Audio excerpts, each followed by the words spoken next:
back to The Price of Business. I'm your host, Kevin Price, talking about you and your business. Continuing my conversation now, I'm going to talk a little bit about a PR firm out there that specializes in dealing with journalists, which I think is kind of, and when I mean journalists as clients, for what I can tell, Rob Engle comes from our friend Susan Ostrom, who is a contributor on The Price of Business, and he comes highly recommended. His company, engleco.com, that's ENGLECO.com. Rob, welcome to the program, and kind of give us your elevator speech, if you will.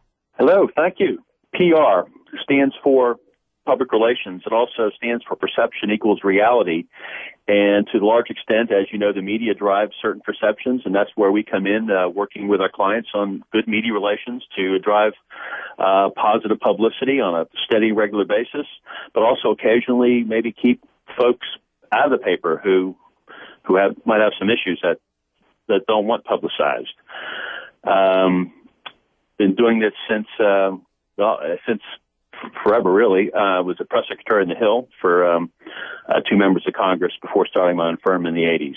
Yeah, I can see that. I was up there probably the same time you were. I knew people in both of those offices that you were in, Paula Hawkins and Dan Micah. Didn't know much of the people in Ritter's office, but so you worked. Your name rings a bell too.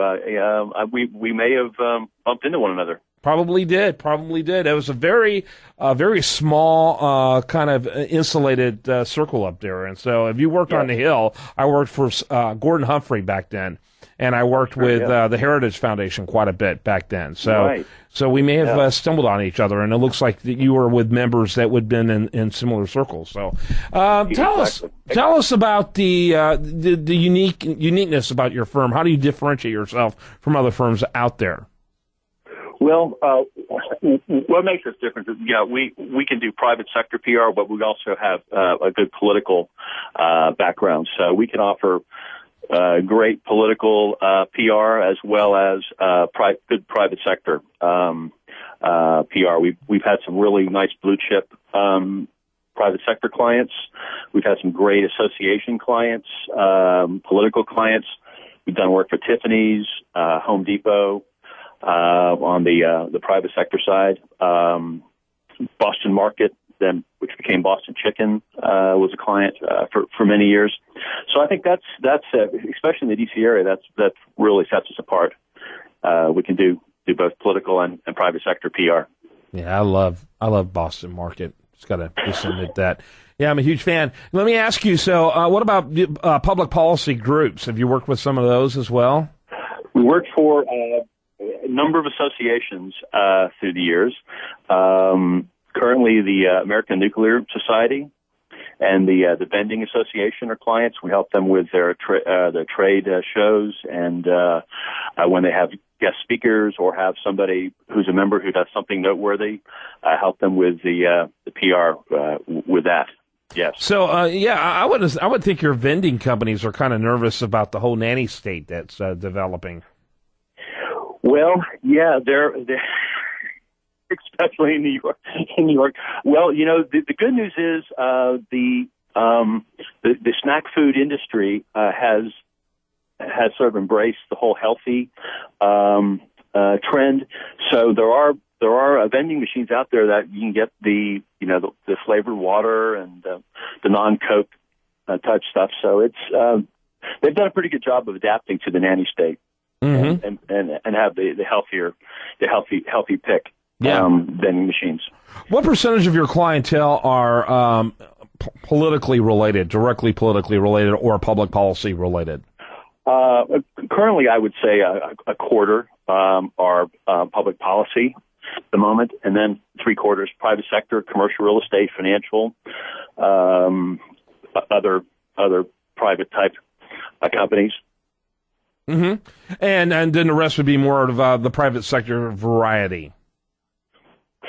I'm sorry. The rest would be more of businesses and corporations and those type of things. Yes. So when you're looking out there, because I tell you, it seems like the media makes a living out of crisis and scandal, and that's probably always been the case. But it seems like yellow journalism, as the old cliche goes, is at an all-time high. What's your thoughts about that? I got a couple thoughts about the media, and that is, every day I try to dispel the myth that you can't teach an old dog new tricks, because things are changing so rapidly, and there's such a freak out mode in the media on a couple levels. One, folks are getting downsized. The Washington Post is being bought by Jeff Bezos. It's just a whole different paradigm, seemingly on a regular basis with the media, and you really have to be on your toes to be doing public relations and dealing with this internal churning that's going on within the media.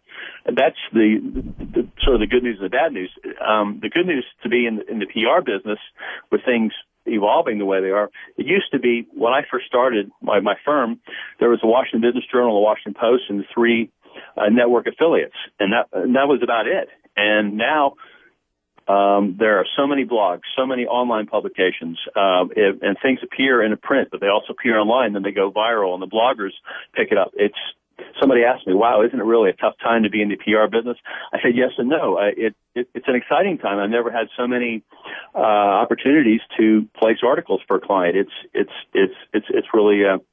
really great in that regard. But I think what's happening too is the mainstream media is becoming more and more, like you said, focused on the negative, the yellow journalism, and I think it's all part of this whole churning and whole upheaval that's going on within the mainstream media. Mm-hmm. Yeah, I agree with you. I think it's an interesting time, and I think about the impact it has culturally, socially, economically. It's very difficult. And of course, I think I think all media seems to have an agenda. It's very difficult to find media committed to just expressing information and the truth. That's committed to, if they are going to have agendas on one perspective, they'll offer other agendas as well, just for some balance. It's just a really weird time, and I'm not naive. I don't think I'm romantic about it. I think it's always been to a certain extent this way, but I just think it's at a fever pitch now. It truly is. It truly is. And I think what happens is, what's happening is, there's such radical change. They're in this freak out mode. And, and what's really sad is, the mainstream media has been dominated by liberals since the advent of TV, news. And what do conservatives have? Conservatives have Fox and Rush Limbaugh and other, talk folks. And it's like the mainstream media just can't handle that. Right. There's no sense of perspective or balance in that regard. So yeah, I hear you. Rob, I got to wrap it up. My producer's now using sign language, and he's borderline inappropriate sign language. So it's time for me to call the segment done. But this has been a lot of fun, and we'll probably get you back on in the future to talk more about this, because you're just beginning to hit a theme that I think is so important. How do you have a competition among ideas? It's really difficult. Conservatives have a difficult time in that, and that's one of those things you got to change. I think elections are going to become uglier and uglier for conservatives, and it's directly related to how small of a media footprint they have. Engle Company, ENGLECO.com. Make sure you check that out.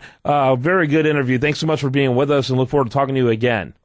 Kevin, thank you so much. All the best. You bet. You bet. Yeah. When we come back, much more for you. I do want to remind you the best content here. It shows up over there at usdailyreview.com. And while there, like it on Facebook, follow it on Twitter. And this is The Price of Business.